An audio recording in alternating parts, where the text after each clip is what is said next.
Hey coucou, j'espère que tu vas bien. Je te retrouve pour ton petit message du jour.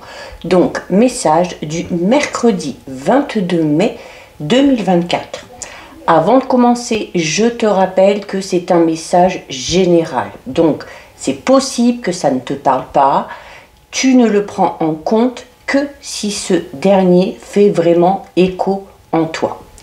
Alors, j'ai décidé qu'à partir de maintenant, tous les mercredis, le message sera destiné au domaine sentimental. J'ai donc utilisé pour toi aujourd'hui l'oracle « Dis-moi que tu m'aimes ». J'ai brassé les cartes, une est sortie du jeu, on découvre ensemble. Alors, on a ici la carte numéro 40. Bon, alors c'est pas la carte la plus positive du jeu, ok, mais bon, bah voilà, hein, ça peut pas toujours être positif. Il y a des hauts dans la vie, mais il y a aussi des bas. La carte 40, c'est une carte qui va parler de paranoïa, de folie ou de tracas. Alors, on va découper le message. D'abord, si tu es en couple. Si tu es un couple et que tu connais actuellement peut-être une période assez difficile. Là, vraiment, c'est peut-être pas facile pour toi actuellement de garder tes idées en place et l'énergie de normalité qui devrait aller avec. Ok?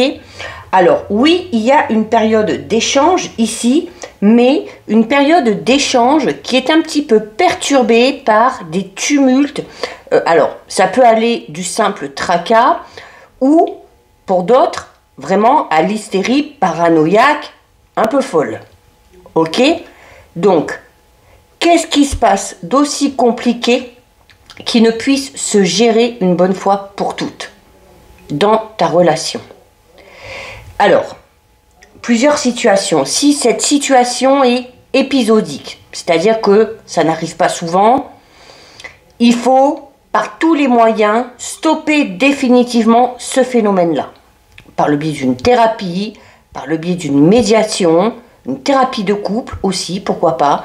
Ça peut être également le soutien de la famille, le soutien des amis, peu importe, mais ici, tout doit être envisagé pour l'équilibre de ton foyer et de tous ceux qui y habitent. Surtout, s'il y a des enfants.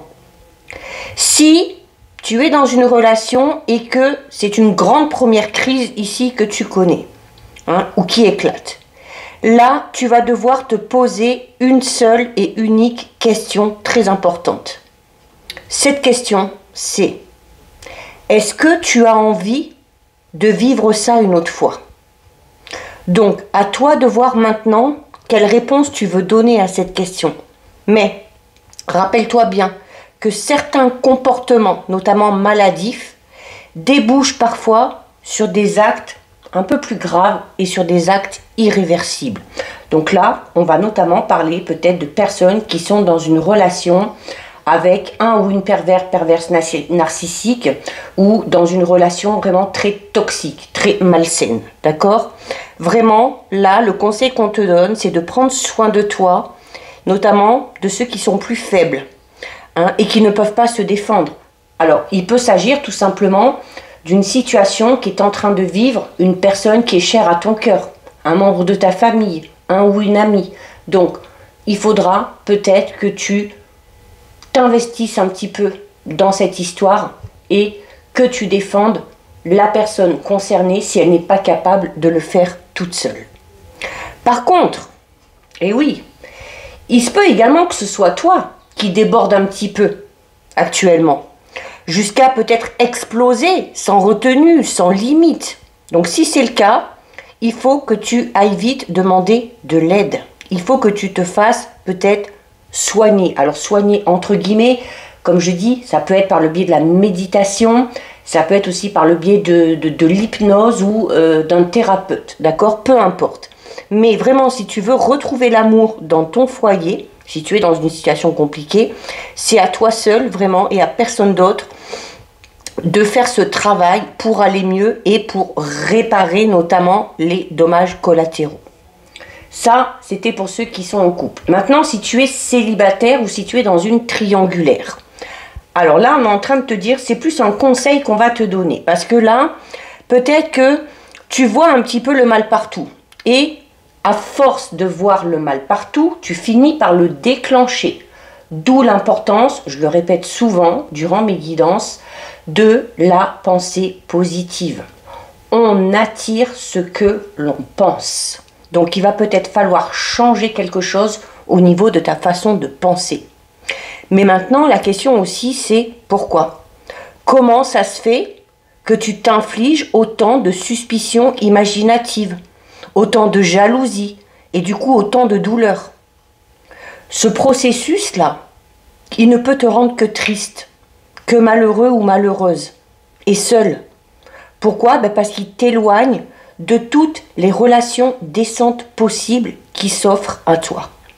Alors, peut-être que tu agis comme ça par rapport à une relation passée. Si c'est le cas, ça veut dire que tu n'as pas fait le deuil de cette relation et qu'il y a encore des choses à libérer. Donc là aussi, tu peux aller voir quelqu'un qui va t'aider à faire ce travail. Cherche comment tu peux faire pour avancer. Et non plus pourquoi tu réagis ou tu agis comme ça. Que ce soit une thérapie, que ce soit un suivi médical, dis-toi bien que ce sont souvent des outils de solutions vraiment efficaces. Ne va pas croire que ces moyens sont uniquement destinés aux faibles ou encore aux fous. Ok?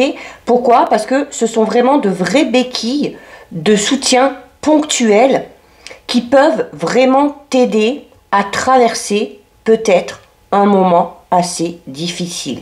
Donc si c'est le cas, n'hésite pas à demander conseil autour de toi, à un proche, à un ami, à un membre de la famille ou à un professionnel. Donc voilà pour toi, pour ce message un petit peu tonitruant, mais voilà, il en faut un petit peu pour tout le monde.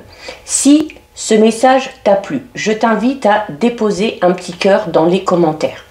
Je t'invite également à noter dans les commentaires « J'enclenche le processus de la pensée positive ». Si ce contenu t'a plu, n'hésite pas à t'abonner à mon compte. Et tu peux également me rejoindre sur ma chaîne YouTube. Tu m'y trouveras sous le nom Le Sixième Sens 2G. Tu as de disponible actuellement la guidance pour toute la semaine, donc du lundi 20 au dimanche 26. Et tu as également encore en ligne les guidances astrologiques de ce mois de mai 2024. D'ici quelques jours, je commencerai à mettre en ligne les guidances astrologiques pour le mois de juin. Donc voilà pour toi. En attendant, je te souhaite de passer une lumineuse journée. Surtout, prends bien soin de toi et je te dis à très bientôt sur une prochaine vidéo. Des bisous.